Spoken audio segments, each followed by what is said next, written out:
everyone, and welcome to More Than a Muse. I'm Stauney.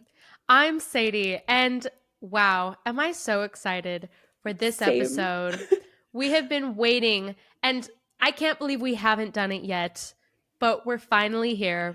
Welcome to the More Than Amused Dolly Parton episode. I know. I mean, I can kind of understand why we haven't because we knew that it was going to be such a big thing that we weren't Yes. quite sure how to tackle it. Because how do you Mm-hmm. sum up Dolly Parton in an hour and a half or less, Literally, it was like, how, do we make a Dolly month, like a 2-part Yeah. episode? Do we Couldn't turn figure it out. into the Dolly Parton's America and have to do an 8-part series On Dolly Parton? Yeah, We in order to could. truly emphasize her whole life of accomplishments and just the person she is. Yeah, truly. Yeah. Stoney and I are both, for the occasion, wearing our Dolly hoodies. Yay. Mine is I less have so obvious, but it says "In Dolly We Trust." That's okay. The The back of cowboy mine boot. is way cuter. It has her face and it says it's hard to be a diamond in a rhinestone world. Oh, Very cute. Plus it's purple and green, which I just love. So, that's very cute. yeah.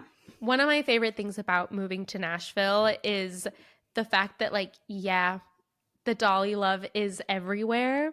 As it should be. There's so many murals. Like, I was walking in Midtown a couple weeks ago, just leaving a friend's riders round, and I just looked over and there was a dumpster, and the dumpster had a mural of Dolly Parton's face. And I was just like, you Love know that. what? Everywhere. And every single local shop, there's just what would Dolly do stickers. There's Dolly merch everywhere. Last year That's so for perfect. Christmas, I brought so many what would Dolly do stickers back from this one little shop because they're everywhere and there was so many options of things I could have done. So good old That's Dolly so Parton. perfect. I will say, researching and listening about this episode, I was like, wow, I could live in Tennessee.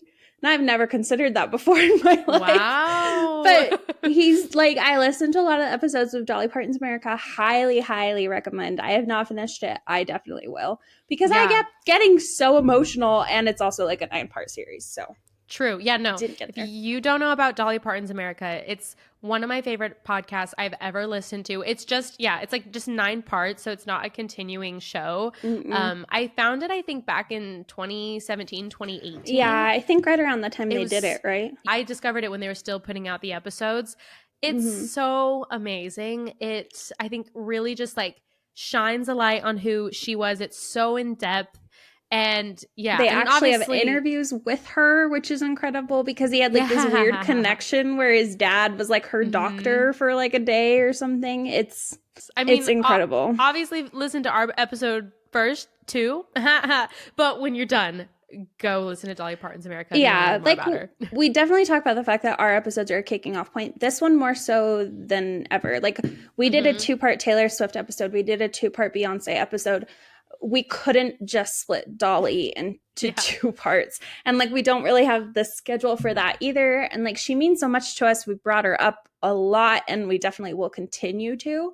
So this is kind of more of a why you should love Dolly Parton, the brief things you should know about her, the key points about Dolly, if that makes sense, rather than a full overview. If you want the full in-depth overview, I think that's Dolly Parton's America. The structure of this episode, we're going to do a quick overview of where she came from and how she kind of got her start in Nashville, just in case you're not familiar with the story, just to set the scene, But we each found 3 different stories or anecdotes or just things about Dolly that we personally love, kind of just to answer the question, why is Dolly America's royalty? Why is this Dolly Parton's America? So true. I saw a thing today that said Dolly isn't just a national treasure, she's an international treasure. Because it's just her scope is too broad for just America. True. And I think that's another thing too. There hasn't been anyone really like her.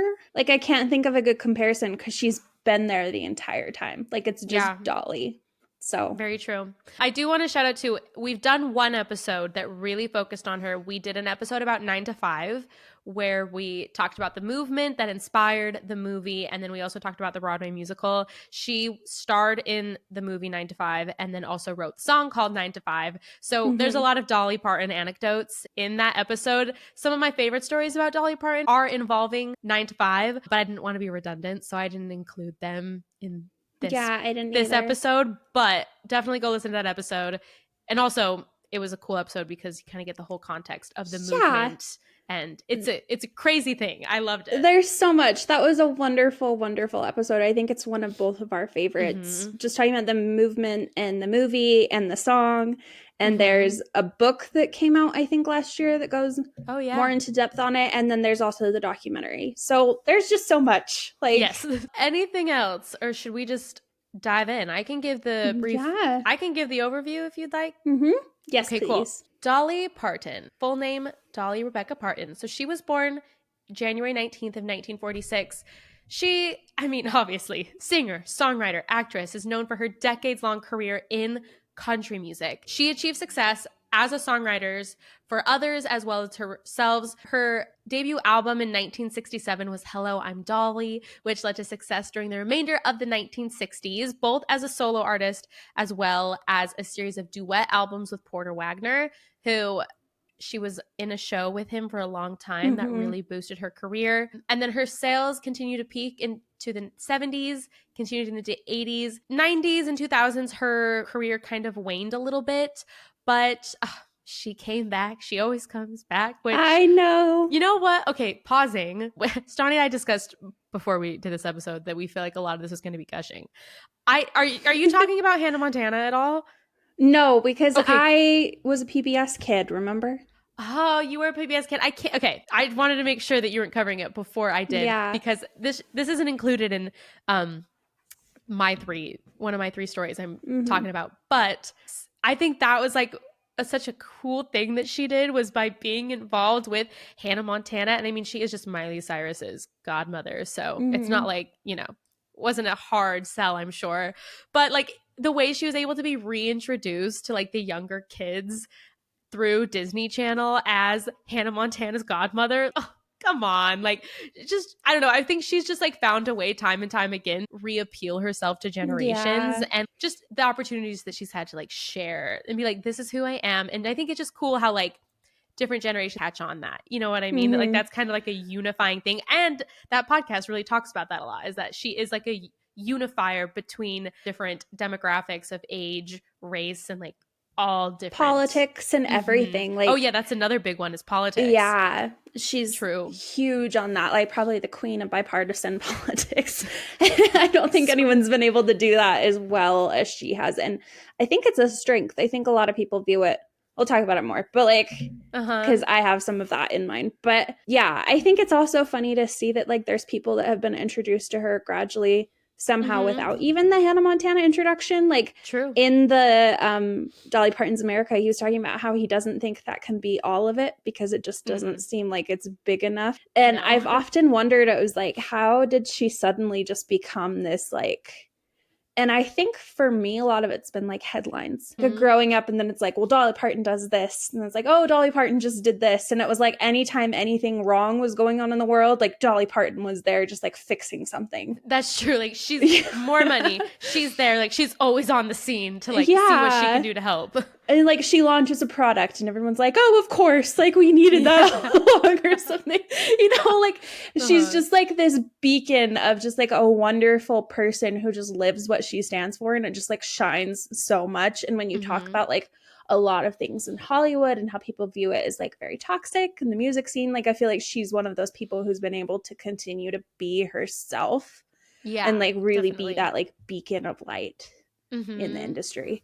I fully agree. To continue with her accolades, with a career spanning over 50 years, she has been described as a country music legend, has sold more than 100 million records worldwide, making her one of the best-selling artists of all time. Her music includes the Recording Industry Association of America certified gold, platinum, and multi-platinum awards.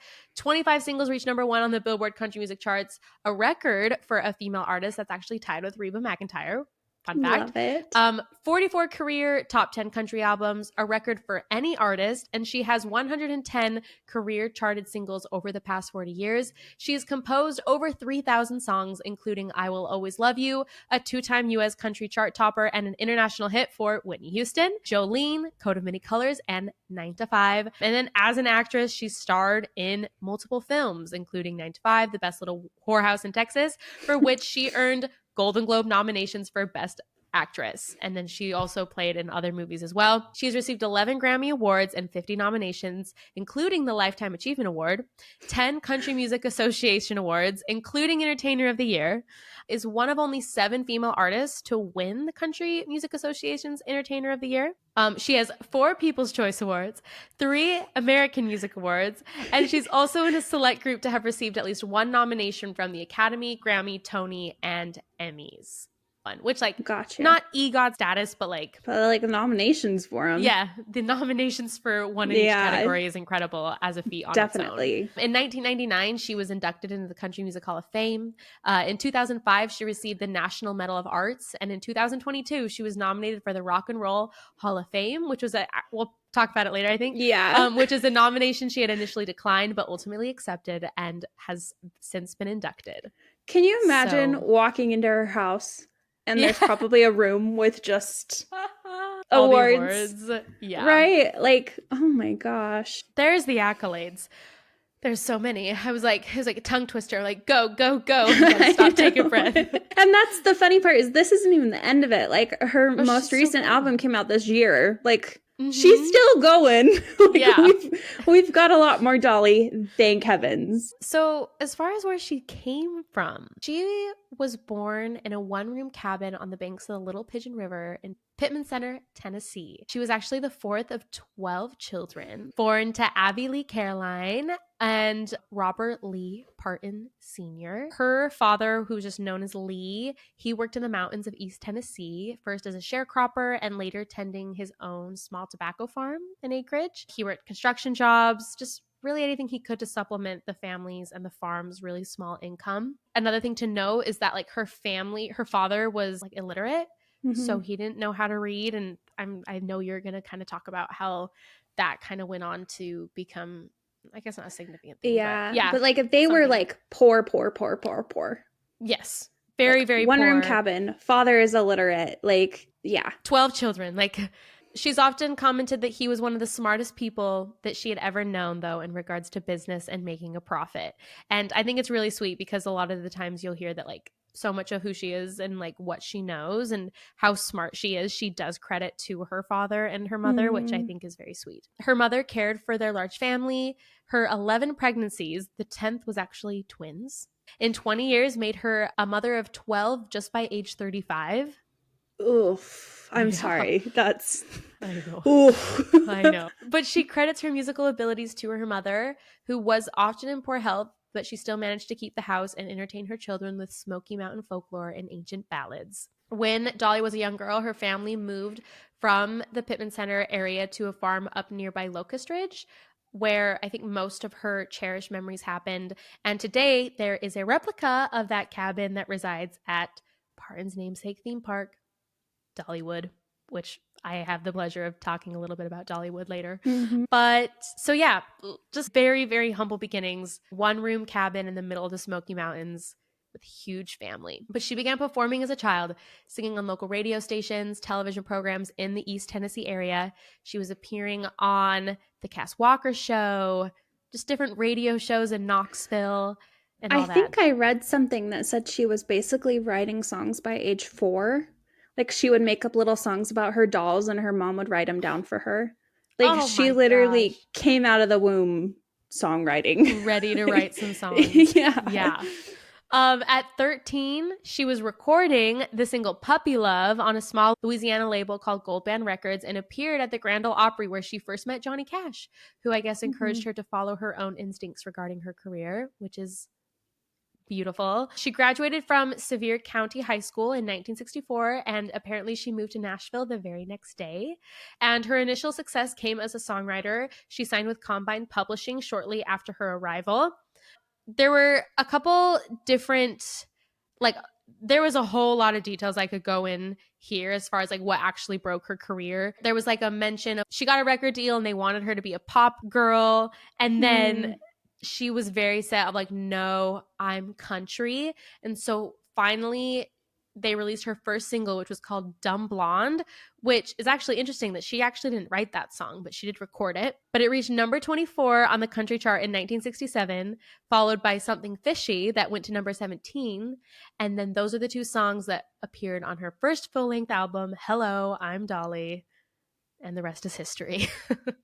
Love her. There's so much more. And I know. That, you know, scratches the surface. But just so you know, where she came from, how it all started. Literally, yeah. Like, it's such a brief overview, but hopefully it just shows you how much we just adore her. The first thing I wanted to talk about was like her philanthropy. I think it's like a huge part of who she is. It might be another bit of like listing things for a little bit. I'm going to try to not make it seem that way, but she's done so much. I have it like 3 categories that she's done. And the first one, and I think probably the one she's best known for, is like her contributions to education. Clear back in like the 80s, I think is when it started, she formed the Dollywood Foundation. And it originally was just for her home county of Sevier County, Tennessee. And there's so much like hometown love and everything that she does. Like she's very focused on like trying to uplift her hometown. And when you hear about how she grew up and like, I'm sure the education just wasn't that great when she was younger. And to be able to help raise up her hometown, I'm sure was such a huge thing for her. So it originally was launched to try and decrease high school dropout rates, which is so honorable. And then they started the Buddy program, in which she gave $500 to every 7th and 8th grader who finished high school. Wow. Yeah. So it's just to try and get him to retain. Yeah. It worked out really well. The dropout rate declined from 35% to just 6%. That's a lot. Yeah, that's a lot more kids finishing high school, and that's really incredible. Then she, and I'm sure these are still going on in some form or another, because I didn't find anything about them ending. This was just what was happening initially. Only a year later, she started offering a $500 scholarship to every student in Sevier County who wished to attend Hiwassee College, which I'm guessing is like the local college in that area. So then again, she's like helping fund their college experience if they decide to continue on. In 1995 is like her main big charity that she started, which was Imagination Library. And the whole idea behind it is they send 1 book per month to each enrolled child in Sevier County from birth until they start school. A book every single month until they start school. So it's like helping them learn how to read in the home before they even begin. And if you've seen anything about like current U.S. education, like there's kids in high school who don't know how to read. And my brother is a high school teacher, and he said he has noticed that there are kids who legitimately do not know how to read in his class because of COVID and all sorts of other things. But literacy rates are something that people are like really worried about right now. And I just think it's incredible that she still has this program continuing to like help kids learn how to read. And this is in other countries too. And it was founded in honor of her father, of course, who was unable to read. And before he died, he did say that it was the most important thing she had ever done. Oh. Yeah. So that was like a cause very near and dear to her heart, and like to her father as well, and in his honor. Of course, she continues. She has a $15,000 college scholarship that's offered to 5 high school seniors in Sevier County. And it's awarded to those who have a dream they wish to pursue and who can successfully communicate their plan and commitment to realize their dreams. So it's all about like, so this is my dream. This is how I'm going to fulfill it. And then they pick among them, which I love. Yeah. Love that so much. Another thing she did in 2016, she awarded a $30,000 scholarship to a 2-year-old Evie Johns in celebration of Imagination Library's accomplishment of shipping out 1 million books per month. And so they gave this $30,000 scholarship to a 2-year-old in order for her to eventually be able to attend college. 1 million books a month. Yeah. Isn't that insane? Yes. Yeah. It's just so incredible. Like she's done so much with it. Like another thing that's incredible is with Dollywood, they obviously have a lot of people working for them. And so something that they do that I have never heard of another company doing, this literally blew my mind when I read it, but it's on their website. Like it's something they offer. In February 2022, they cover 100% of tuition, fees, and books for any employee who's furthering their education. And it That's so starts cool. on the day of employment. You don't have to be there for a year. Wow. You can get a job at Dollywood and start college, and they will pay for everything, which is so incredible. Yeah. And yeah, she has like a partner in it and everything, but it's available for all seasonal, part-time, and full-time employees at Dollywood Parks and Resorts. That's crazy on that day it was one. seasonal too. Yeah. So they she fully believes in it, and you can tell. They offer, it's through like a partner called Grow You, and they offer more than 100 fully funded diploma, degree, and certificate programs. So there's ones that are like fully funded, ones that are partially funded. The ones that they focus on are obviously like business administration, leadership, culinary, finance, technology, and marketing, because that is advantageous to the park. Like they're obviously like sense. Yeah, then they can promote within. But they also do like partial funding, which is up to about $5,000 or more per year for 150 additional programs in like hospitality, engineering, human resources, the arts, like anything. And it's just insane to me that they can enroll on their first day of employment. I just think that that's incredible. So true. No, because I'm going to be talking about Dollywood, I was like, I wonder what their job perks are. And I just like went to their job postings and I saw that like, oh, like tuition assistance. And like, I was just looking through everything and I was like, yeah, okay. It doesn't surprise me that the benefits here are incredible. Yeah, no, they look amazing. Yeah. Like, oh, okay. I am not going to lie. I did look to see if they had any graphic design jobs open. They don't, but they don't. But but I was very curious. I was like, I wonder. Not that I like need further education, but just the perks looked pretty great. Another thing that she's like been really passionate about and has done a lot for is the environment, especially like national disasters. One thing that I thought was really cool, in 1991, she founded an Eagle Mountain Sanctuary at Dollywood. So it's a 30,000 square foot aviary that's managed by the American Eagle Foundation, and it has the largest collection of non-releasable bald eagles. And because of that, because it's literally our national bird, and her efforts to preserve it, like kept, a lot of them safe that wouldn't have been. She has a partnership award from the U.S. Fish and Wildlife Service. Wow. Yes. Another thing, she hosted a telethon after the East Tennessee wildfires, and it was called the Smoky Mountains Rise, a benefit for my people fund. And it was to help residents that were hit hardest in Gatlinburg and Pigeon Forge. And of course, like all of her fellow country music stars came out to celebrate and help with her. And so it was Chris Stapleton, Chris Young, Kenny Rogers, Lauren Elena, Allison Krauss, Reba McEntire, Cyndi Lauper, and more all appeared, and they were able to raise more than $13 million to help. Gosh, yeah. Yeah. Continuing that thing, she also launched the My People Fund, and it was to help with like the wildfire relief efforts. And they provided $1,000 a month for 6 months to families whose homes were completely destroyed amid the natural disaster. And that's in 2016. Like, I'm sure that was enough to pay rent. Back then, not now. Well, and especially too, like, I mean, rent prices, I'm sure in those, like in that city is it's not like it is in like Nashville. You know what I mean? Yeah. So like, yeah, you're so like, oh, what's $1,000 a month? Where it's like, well, I mean, that's actually probably pretty significant in that city. No, I'm sure it was a lot. So they're like helping them find a place to live and like income until they can get something, in order to help live again. But it also donated around $8.9 million to those in need, like outside of that $1,000. And it still helps residents pay for rent and utilities, plus food and mental health resources in those areas. And then the last one is medical help. The medical field is always going to need more money. Like, I'm sorry, it just is.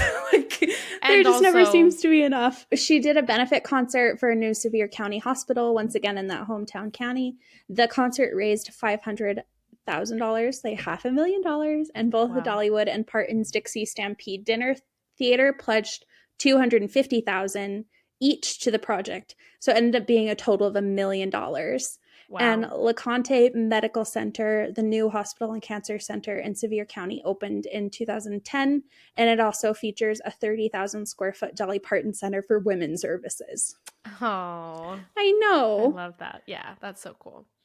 She also donated $1 million In 2017, following the release of her I Believe in You children's album, which she did, and that $1 million went to the Monroe Corral Jr. Children's Hospital at Vanderbilt University Medical Center in honor of her niece, who was treated for leukemia at that hospital. I feel like every donation she makes is so personal. Like, I think that's something that makes it even sweeter, is that it's like, oh, she chose that hospital because her niece was there. Like, she chose that place because she grew up there. You know, like, it's just so sweet. One thing that made like huge headlines is in 2020, she donated $1 million to coronavirus research at Vanderbilt, which helped fund Moderna, which of course is 94.5% effective against coronavirus. So she was a major part of like helping fund the vaccine and getting that out as early as it was. They also, of course, helped again with the Middle Tennessee flooding relief in 2021. I know there was a ton of flooding going on during that time. I couldn't even remember hearing about this one because I feel like there were so many states that were just drowning for a little while. It was crazy. So her and her Smoky Mountain businesses raised $700,000 to help residents impacted by a catastrophic flooding in Middle Tennessee. She also, like, the one she chose to help receive and distribute it was because of her fellow country music legend Loretta Lynn, who helped her in 2016 with the Sevier County wildfires. And then she went and gushed about Loretta and how important, their friendship was and how she was ready to help her just immediately. So she has like really close relationships too in the country music scene. Another one in 2022 was she made another $1 million donation to Vanderbilt University Medical Center in Nashville to help pediatric infectious disease research to understand like how viruses, bacteria cause disease and prevent resistance to antibiotics and treat infections, children with cancer, and more. So just another $1 million. And because of all of this, she actually received the Carnegie Medal of Philanthropy in 2022. She just like, you can tell she believes in things and she sets aside the money. Like, you don't hear like Elon Musk or Jeff Bezos doing this all the time. And yet you have Dolly Parton like dishing out $1 million whenever something comes up that she feels like she needs to be involved in. I just think it shows her heart. Yeah, I've also heard, and I guess I didn't really fact check this, but just kind of like the sentiment of like Dolly Parton could be a billionaire, but because of the amount of money she is continuously donating, she's never actually ever reached that status, which is just cool. I know our fave girly just became a billionaire this year, but you know, we'll see what she does with that later. Miss Taylor. Yeah, I am trying to remember the fact that like Dolly is much later on in her career and like give a little bit of grace to younger celebrities. You're right. But it also like, you can just tell that Dolly is such a giving person. No, and I think it's just really cool how, exactly like you said, like how personal all of the contributions are, because like when you have all that money in the world, I mean, you have the potential to help in so many things, but you can't solve anything, right? One person can't solve everything. And so I think it's really cool how she's making such concerted effort to say, I'm going to go to my hometown. I'm going to go to the places that I love, that I know specifically too, like what would help them. And I know that because I was there, because I grew up in these communities and I know this is what these communities need. And now I'm in a position to give back to my home. And I just think that's like so inspiring. And isn't that everyone's real goal, is to like get to a place where they can help the place that they come from. And I think it's just such a beautiful example that she's setting. No, when I worked at the Center for Social Impact at UVU, they talked about this philanthropic company. I can't remember what it was called, but they literally partner with kids who are going to inherit a ton of money and like help them figure out how they want to spend it. Because a lot of the problem with a lot of these people that are in like their fourth generation of wealth or something, they don't understand what it's like to not be able to read. They don't know what it's like to go to public school. Like they have no conception of what charities are actually doing or what they're for. Like they don't get it. And so the whole goal is to like try and help them understand how you're supposed to like donate money and how to like spend it in order like to how help to actually people. make it legitimate. Yeah. Help. And I think that that's probably a lot of the problem with a lot of billionaires is they don't really understand. They're like, well, if I can donate to everything and I don't know what to donate to, I guess I'll just donate to nothing, which isn't good. But I think that that's another thing about Dolly that makes her so cool, is because she grew up in such a horrible state. She's able to really understand the difference that money can make in people's lives. and actually like how to help. I think that's such a cool thing too, because I feel like a narrative you hear a lot in, I don't know, in like movies or in media is just like oh, I got myself here and now I get to reap the benefits. And I think it could be very easy for her to say like, oh, well, I was in that 1-bedroom cabin, but look at me now. So if I can do it, you can do it. And I think that's an attitude you hear a lot. And I think it's so cool that she's able to be like, cool, I got lucky. I did this, and now I can help people get those opportunities. And she's not like, well, I did it. That means you can do it. Like, it's so icky when people do have that mindset. And I think it's just, it shows a lot about a person when they don't immediately subscribe to it when they do reach the jackpot of success. Definitely. She has so much humility too, talking about like her upbringing and even the stuff with like her duet partner, whatever his name was. Porter Wagner. Yeah, Porter Wagner. And just like how much love she still had for him despite like everything. Like it just showed that she's just such a humble, caring, loving person. Like I feel like you meet her and she's exactly what you read about. Like I don't have any I think that that's exactly what you think who she is. That is the perfect segue into my first story, because I want to talk about the story behind the song I Will Always Love You. And I mean, as a songwriter myself, I always am just interested in the life that a song can take. And I think this song in particular has a very cool song life. And I mean, it's obviously a very heart-wrenching song, and it started as a very intimate country song. And then 2 decades later, it was completely transformed into the powerhouse ballad that Whitney Houston performed it as. What I loved, though, is that the song was written not of a lost romantic love, but was written by her as a kind of like a parting farewell in her like a professional breakup with Porter Wagner, who is a country music star, who is famous for his glittery attire, which seems very similar to what she is very famous for. But he did play a very key role in her early career, but they were never involved romantically together. Wasn't he like double her age? Yeah, I think so. And like they hosted a show together. 3 years after she had moved to Nashville, she had some success as a songwriter, but she was invited by Wagner to join his weekly TV show. It was basically like a variety show. And then after which he persuaded his record label to sign her.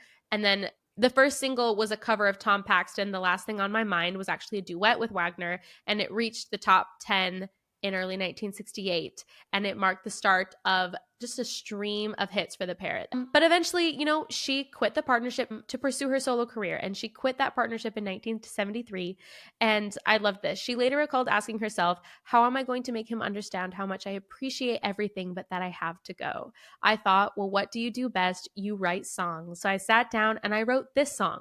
Also, side note, apparently Jolene was written on the same day that she wrote And I Will Always Love You. Can you imagine that much genius in one person's brain? In one day. I think in the podcast she was like, okay, well, I actually don't remember if it was the same day, but it was like, it's on the same tape, which basically means they were written within like minutes of each other, probably. It was the next song. Like, 2 lightning bolt strike songs. Okay, whatever. Porter Wagner was devastated by the departure, but despite like the ups and downs that their relationship, I think, did have, they did remain friends. Apparently Parton was alongside members of his family, was at his bedside when he died in 2007.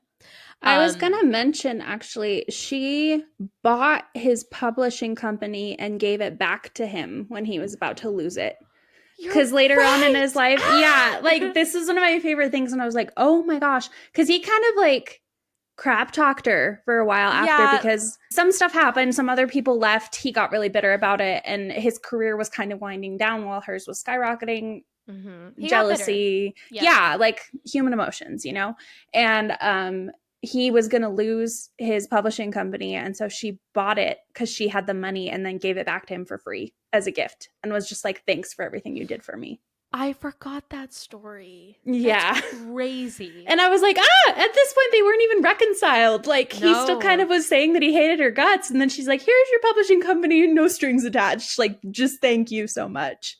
Well, So sounds like that she's the one who put in the work to mend that relationship. yeah. So good for her. So yeah, that's a beautiful story. But the I Will Always Love You, it was a hit for Dolly Parton, and it was released in March of 1974. It topped the Billboard country music chart, which this is crazy. It got the attention of Elvis Presley, and he wanted to record it himself. And she was obviously very excited about the idea of Elvis recording the song. But his manager, Colonel Tom Parker, who, if you've seen the Elvis movie, is a main character, it highlights how toxic he was. He told her that it was normal practice for the writer of any song Presley recorded to sign over half of the publishing rights, and she refused. Thank heavens. So this is a quote from that she gave Country Music Television. She said, "I cried all night. I mean, it was like the worst thing. People were saying, 'You're nuts. It's Elvis Presley. Hell, I'd give him all of it.' I said, 'I can't.' And I always wondered what it would sound like. I know he would have killed it. Then," I love this, "when Whitney's version came out, I made enough money to buy Graceland." And I mean, that's the version I grew up with, the Whitney Houston, "I Will Always Love You" power ballad. Like, come on. Yeah. According to Forbes magazine, Parton has earned more than $10 million in royalties from that song. I believe it. Probably more now. I hate Elvis. Same. I will go on record and say that I've said it many times on this podcast. I do wish we could have heard him sing that song. I'm know, sure it would have been a great addition. It would. But I'm so, like, the example that she sets there as, like, she knew her worth, that, like, the biggest star in the world was coming and knocking on her door, and she said, "That is not worth it for me to give up my rights to this song." Yeah. She knew it. She knew it. And it paid off in the end. Oh, 100%. Yeah. Like, so much better to have Whitney Houston record it than Elvis Presley. And yeah, it would have been beautiful. She even says, I think at one point, she was like, I would have killed to hear it in his voice. Yeah. But it's like, at the end of the day, like, you can't give half of your royalties to someone for doing a cover of your song. I'm sorry. No. It's so crappy. But Whitney Houston recorded I Will Always Love You in 1992 for the soundtrack of her debut film called The Bodyguard. And this is another sweet story where Dolly Parton first heard her rendition while she was driving in LA. Quote, "I turned the radio on, and then all of a sudden I heard that a cappella opening. I knew it was something familiar. By the time it dawned on me what I was hearing, when Whitney went into the chorus, I had to stop the car because I almost wrecked it. I thought my heart was just going to bust right out of my body." And she loves that rendition. Like, there's nothing but love and affection. And like the story that song went on of like the reason why she wrote it. And I totally forgot about the fact that like with that partnership, she did like really strive to make amends. And then turning down Elvis to then like having this moment with Whitney Houston. And that's like the most iconic Whitney Houston song. It's the best cover ever. Like, I love Dolly's version though. Like, it's very different. It's very sweet. But it is. It's like, it's softer. It's not like a power ballad. It's just very, very it's cute. Tender. Like, yeah. Like, you can tell the emotion and everything in it. So, yeah. Love it. Songwriting legend. Cool. Oh, 100%. Kind of continuing on in that thread. Sweet. This was something that the Dolly Parton's America brought up, and I like couldn't stop thinking about it. And then I realized there were more connections. He brought up the fact that like if you look at her discography, it mirrors the progression of women's rights. Yeah. And something I kind of wanted to mention off the bat is she does not self-identify as a feminist. They kind of had this thing in the podcast about it for a minute where he was like, "You're not?" And she was like, "No, I write a ton of songs for men and everything and like all about this." And then they went and talked to one of her fans and she was like, "Well, through Dolly, I learned feminism and like through my grandma, and like my grandma doesn't identify as a feminist either, but like she burned a bra when she got divorced." Like she's like the most feminist. Yeah. And so she kind of talked about the fact that she's realized in her life there are like two different kinds of feminists. There's people who identify as it, and then there's people who like live it. And hopefully, like, you're both, I would say. But That's it's like, cool. Yeah. But it's more important to, like, obviously live the principles that you believe in rather than just say that you're that. Yeah. True. And we've talked about, like, the weight and kind of some of the issues that have come with the word feminism and how, like, when Dolly was growing up, it would have been a lot about the, like, trying to look more masculine, like trying to be less feminine. No, you can't wear heels and be a feminist. No, you can't wear makeup and be a feminist. Like, it would have been a little bit more, it was that second wave, less inclusive, a little bit harder for her to identify with just as the person she is. And so they kind of even said that she would be the perfect example of third wave feminism, like way before it happened, where it's like, you can wear glitter and rhinestones and have, you know, like wigs and glitter all over you, and it doesn't matter. Like, you can still stand for women's equality and rights. And so when they went back and talked to her and were like, well, they kind of, you know, like, this person said this and they think that you're just a person who like lives by it. And she immediately attached herself to it and was like, yes. She's like, of course I stand for women. Like, of course I love women and everything they are. Like, I am a woman. She's like, I just don't feel the need to identify myself specifically as anything. And I think she's very careful about stuff like that, especially with like politics and everything, to not ever clearly set herself on one side or the other. I don't know entirely why, but I think that something I've been thinking about a lot is there's this call to have like artists say their political affiliation right off the bat so their fans can decide whether or not to support them, and to like say their sexual orientation right off the bat, and they get called out for like queer baiting, which a real person can't do, but that's a whole other thing. Like, I'm so with you on that. A real person cannot do that. No, like fake characters and stuff can, but a real person can't queer bait. They're three-dimensional. And so it's just kind of interesting that we've gotten into this thing where it's like, you have to know what all of your favorite people believe in order to support them. I don't know if it's really that important. Like, is that the point of a music artist? Is to be like a beacon of every virtue you stand for? Or is it to entertain and create songs that you connect with regardless of where you're standing in life? Like, I think it just kind of goes back to like the purpose of it. And like, maybe that's not the most important thing within that career. Maybe that's not something we should be looking to them for.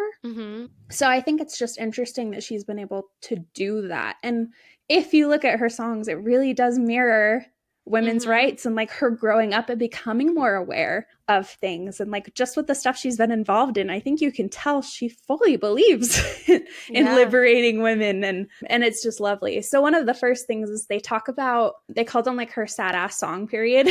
And a lot of these are like early mountain songs where like women were being murdered and abused, and they're horrifying. And I think we need to do a whole episode on mountain music, because my brain was literally like, I did not know about this genre. But it was literally like folklore, but in like the Smoky Mountains and then other small areas, and murders would happen in the town. And what they would do is they would like, while the person was standing in town waiting to be executed for like the crime they committed, they would have people perform a song about what their crime was. Oh gosh. Yeah. And that's where a lot of these songs came from. And then it just got adopted into every town. So like, people would move and then they would just change it to like in Tennessee, and like, and it was a lot of them were about these women getting pregnant and then being murdered by their husbands, because we know that that's the number one reason why pregnant women die, you know, like, and so that was like a lot of her songs in the early period were just these horrific songs, like about women losing babies or suicide. Like, honestly, she wrote about that, and they were just like kind of horrific, but like beautiful, and but definitely not what we associate Dollywood now. But that's kind of the time period that there was like, women didn't really have a lot of rights, especially in her area of Tennessee. Like, it was a very different place. Yeah. And then one thing that they also brought up is the I Will Always Love You came out right when women could finally file for divorce. Interesting. Like, the no contest divorces started picking up, and I Will Always Love You is kind of, it's about a woman finally being able to leave a relationship that isn't benefiting her anymore. That wasn't something that could happen before that time period. Then she has more angry songs where she's blaming men for things, actually, and like calling them out. And that kind of started to happen as women were able to have more of a voice in relationships. 9 to 5 is a huge one. It came out right at the pivotal moment of the women in the workforce movement. And it's all about like the boss won't give you a raise, he won't give you credit, like you can't move up the ladder, like, and a lot of those feelings and thoughts that women were having at the time with their secretarial jobs, even despite all the work they were doing. There's a couple that she didn't write, but she did perform, which I'm sure she has to be like really connected to it in order to take it on. So there's one called The Pill, that was performed by her, and it was right during the birth control and bodily autonomy debate in the 70s. There was another one too, I think, that she wrote about like a miscarriage or something like that, that was right around that time period too. There's another song called Romeo that came out right at the same time as the Family Protection Act against domestic abuse was formed, and it's about like women knowing their worth in a relationship. And then like obviously as women's rights have gotten stronger, her songs are a little bit happier, more carefree. One thing that they brought up was Wildflowers. It shows freedom and self-expression that women were able to live and that they were tied to in the 80s and beyond. And even like her songs now with like Rockstar and like Rock Album, like she's always been a country star, but now she's multifaceted and she's able to be like, hey, I can do whatever I want. Like, she's reached the point where she's capable of anything. And it's been the year of women this year. Like, Times Person of the Year is Taylor Swift. Like, Barbie came out. Like, I think it's the perfect time for her to just kind of be like, I'm powerful, I'm capable, and I can do anything. I'm going to release a rock album. And she did. That. And she did. Yeah. So I just love it. I think that someone could honestly do like a whole thing about all of her songs and all of the laws that came out and how they mirror. Yeah. That is so interesting. I love that parallel exists. It's so cool. Because she's been there for the whole thing. It's just crazy. Okay. I wanted to talk about where Dolly Parton got her look from. And I'm going to just start with this quote. So she says, "The way I dress for the most part is how most people would dress up for a costume party."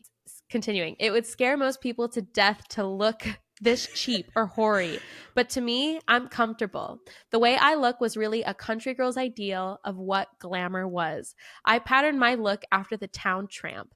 I thought she was the prettiest thing in the world with all that bleached hair and bright red lipstick. People would say, oh, she's just trash. And I think that's what I want to be when I grow up." I love that quote. Me too. And I think like, it's just that like she just dresses exactly how she's always wanted to dress, and that's what she keeps dressing as. There was a story from the 9 to 5 documentary of like the making of the movie where like they talked about like even the co-stars, like they never saw her without her wig on. Like she always is presenting herself at the very, very best. There is a new book called Behind the Scenes, My Life in Rhinestones. I didn't know this, but there is like a whole exhibit on her like looks that is currently in a museum here in Nashville. But the closing day is this Saturday, and I work during the hours it's open, and then Saturday is completely sold out. So I'm take it off. Bummed. Take off work and drive. Like, go. I'm sick on Friday. No, just kidding. But anyways, I might see if I can still make it, and I'm gonna check to see if there's any last minute tickets for this Saturday because I really want to go. So incredible. Regardless, though, there is a book that has just come out this year, which features 25 of her fashions spanning her career, but it looks into the makers behind the dresses that helped define Parton's trademark look, and who better to introduce it than Parton herself. I thought it was just really cool, where I think it just shows like the way she views people, in the sense that she's like, oh, other people would look at her and say, oh, she's trash, but she just saw her as this beautiful woman, and she's like, I want to be a beautiful woman just like her. And there was a awesome article that I found just kind of about her discussing her womanhood and like sex. Some quotes from her biographies that I just wanted to talk about. So this is a 1994 autobiography called My Life and Other Unfinished Business. And there was like 3 pillars to kind of like how she had her life. One was music, religion, and the other was sex. But I think that's like sex appeal and like beauty and just like feeling comfortable as a woman. So she said, growing up, she used to haunt an abandoned chapel with broken windows and buckled floorboards where teenagers left condom wrappers under the porch.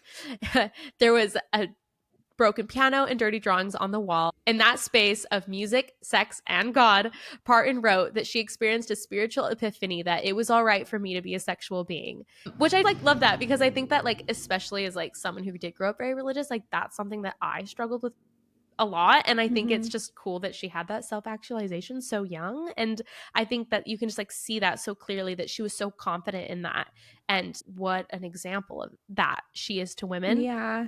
I love that too, because it's like, it's something I think a lot of us realize a lot older. And so I love how young she was to realize that, where it's like, you're human. Like, of course you're going to exist as a sexual being. You're here because of that. You know, like Exactly. all of us have that part of us, and it's okay to be like religious and musical and sexual all at the same time. Like, that's so powerful. And she acknowledges the fact that like the resulting attention from males kind of clued her into her own sexual power. And she kind of embraced it, where she would dye her lips with iodine from the family medicine cabinet because they didn't have lipstick. That sounds painful. I know. What I thought was interesting too. So this zeal for sexy behavior did not, in the eyes of her people's strict patriarchal religion, honor her father or her mother. Her mother and preacher grandfather shuddered too, worrying that the devil had led Dolly down Jezebel's path. But during her 1983 television special, Dolly in London, she called herself the original punk rocker. In the early 60s, as a teen, she pierced her own ears to hang feathers from them and ratted her hair. When her mother suggested she'd been possessed, Parton told her to give credit where it was due, not to Satan, but to Dolly herself. I love that so much. Quote, I couldn't get my hair big enough or yaller enough, couldn't get my skirt tight enough, my blouse is low enough. Of course, I had to get away from home to really put on the dog. Oh my gosh. Okay, this is so funny. I'd go into the 4 for $quarter picture booth at Woolworths, unbutton my blouse, push my headlights up with my arms, and take pictures. And then this couple more quotes. Womanhood was a difficult thing to get a grip on in those hills unless you were a man. Glamorous women in magazines didn't look as if boys and men could just put their hands on them anytime they felt like it, and with any degree of roughness they chose. The way they looked, if a man wanted to touch them, he'd better be damn nice to them. I love that. And so it's like she viewed beauty and glamour as power. And that has hold true, like with the way she presents herself everywhere. Like she holds glamour and beauty to power. And then this is just another quote. This from just like a Wisconsin housewife told her, saying, I'll tell you why I love her. Dolly is everything I never dared to be. She's outrageous looking, but just once didn't ever want to do something outlandish without worrying what everyone will say. And I just love It's like the part of us that all wore like those jelly shoes that sucked in princess dresses to go to Walmart. You know what I mean? Yeah.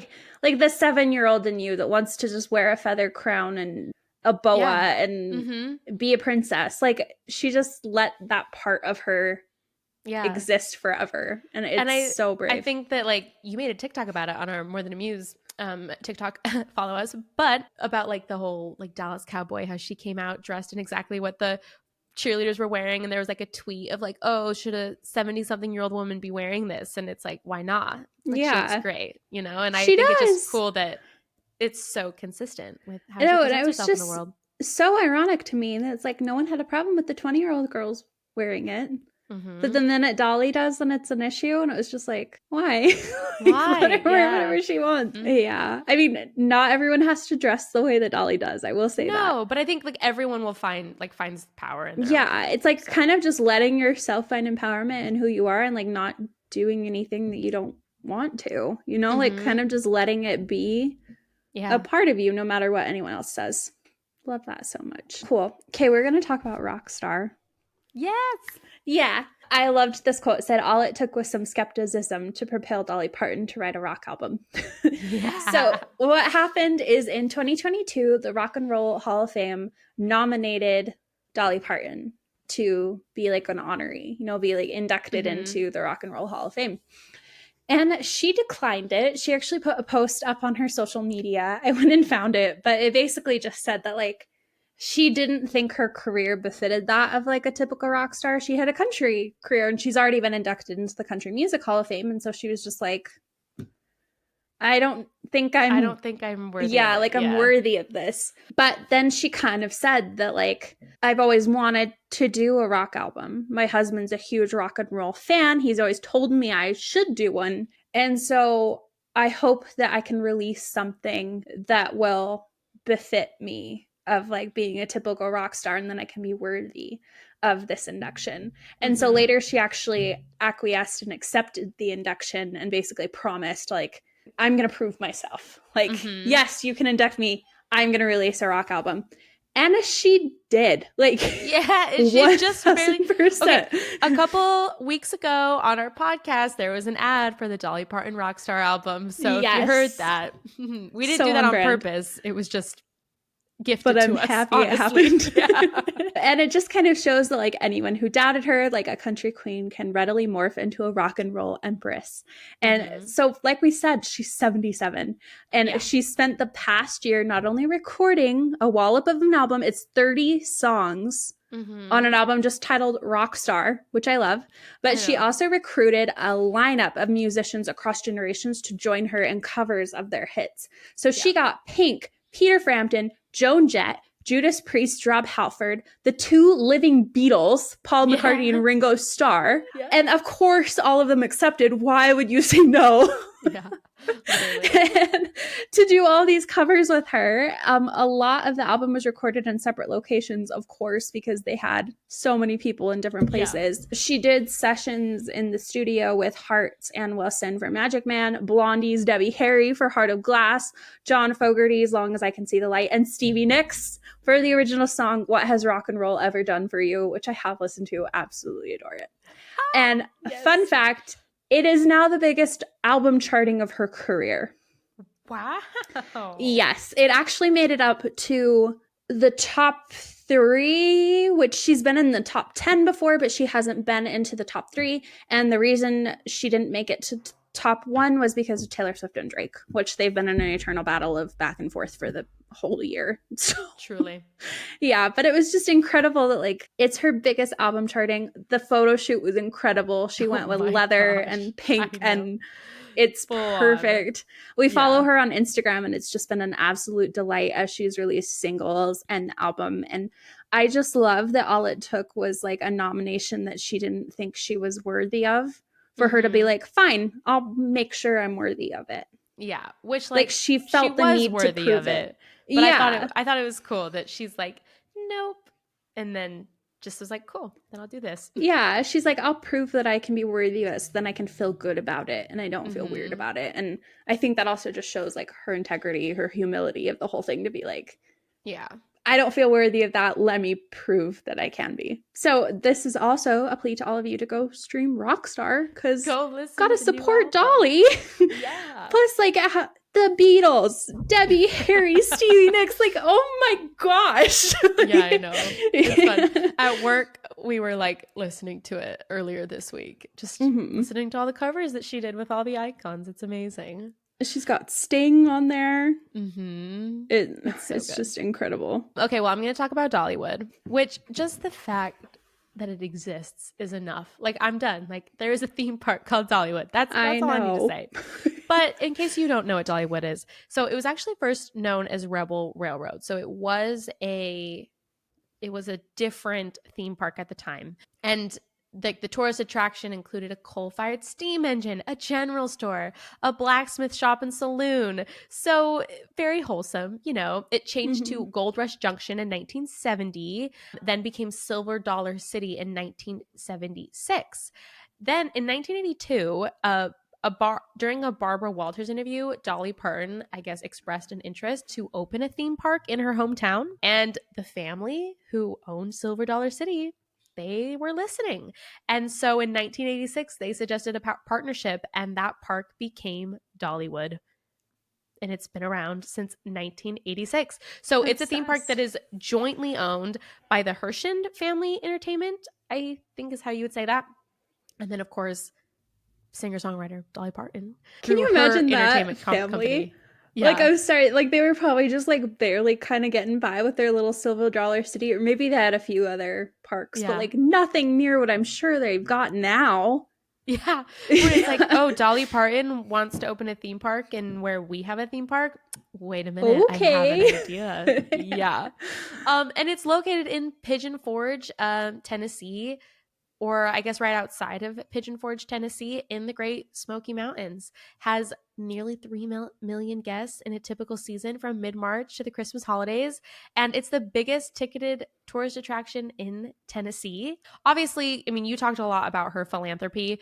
And I think this is just like one example of a way that she also did give back with, I mean, it wasn't like philanthropy, but in a way it still did give back to her community a lot, because she said, quote, that she always thought that if I made it big or got successful at what I had started out to do, that I wanted to come back to my part of the country and do something great, something that would bring a lot of jobs into this area.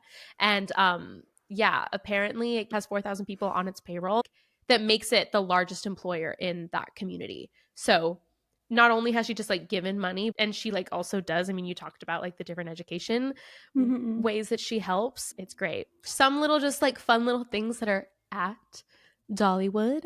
The Dollywood Express is a World War II veteran. Fun fact, known as the United States Army Transportation Corps S-118 steam locomotives, the 2 Dollywood engines supported the American war effort by transporting essential supplies. It just looks really, really cute. Like, you see pictures of it. There is flowers everywhere. But the highlights, there's just rides. It's all like very Southern themed, like Big Bear Mountain. The food is like typical Southern food. There's entertainment. Apparently you can attend a church service.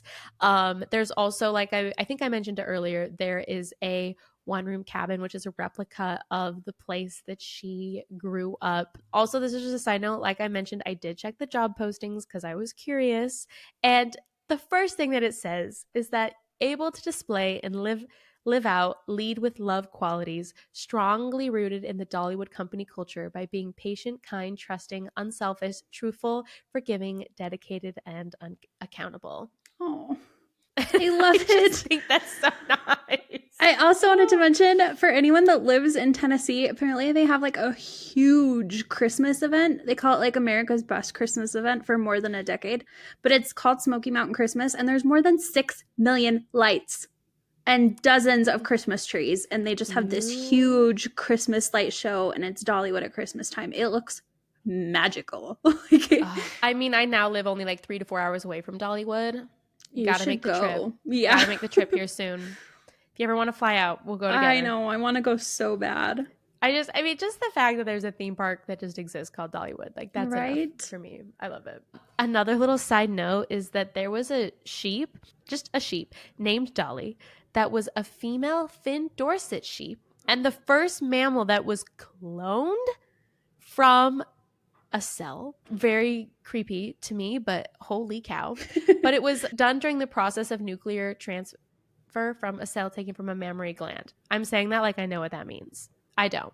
But because it was taken from a mammary gland, and Dolly Parton is known for her boobs. That's another thing I was going to mention when I was talking about her beauty standards. Like, she is not ashamed of any of the work she's done. Anytime she's on a talk show, like, she will make jokes about her boobs. And I think that part of it's probably like she makes sure make the jokes first so that no one can laugh at her, which is like sad that people feel like they have to do it. But I just also think she doesn't really take herself too seriously. And it's very fun, very humorous. But anyways, yes.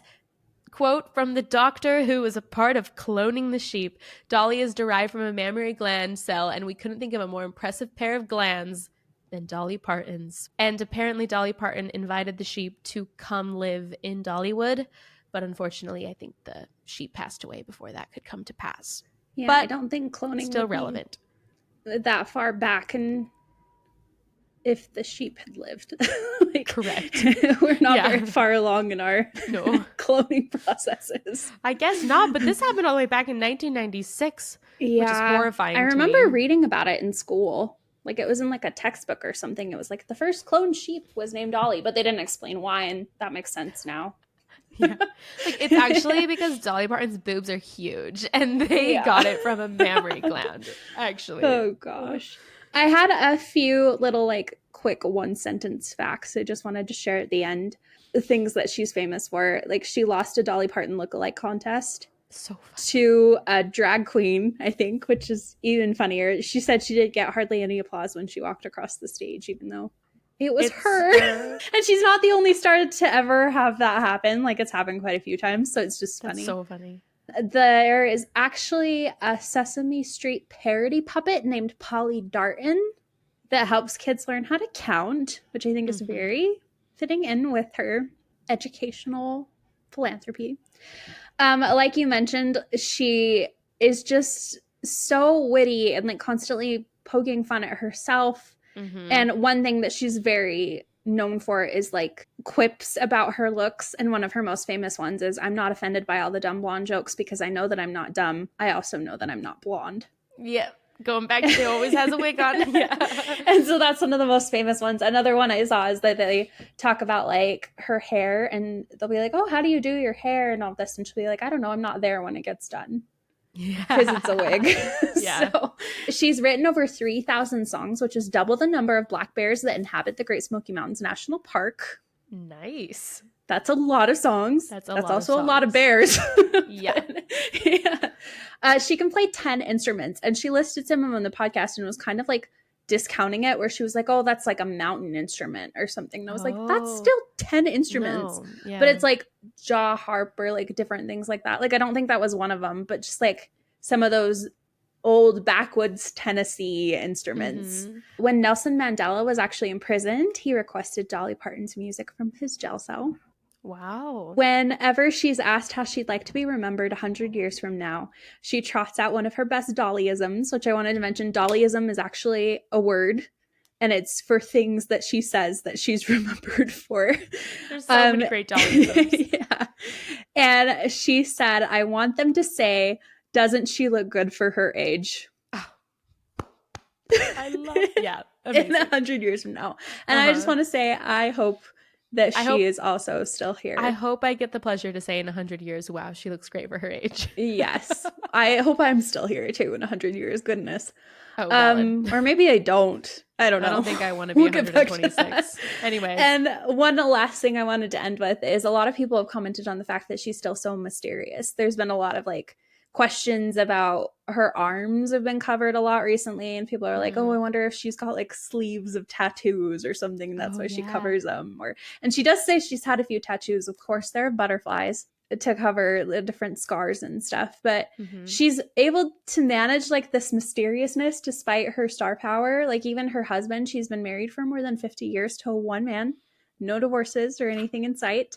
And people are so mystified by it, but she doesn't really talk about their relationship publicly ever. Like she met him before she got really big. They've been married the whole time, and they're just like secure in it. And she doesn't feel the need to bring it up very often, even though he's a part of her life, obviously. But one thing that she said to the podcast host of Dollywood's America, or Dolly Parton's America, is she said, "I'll just tell it as I know it, or as I feel it, or as I want you to hear."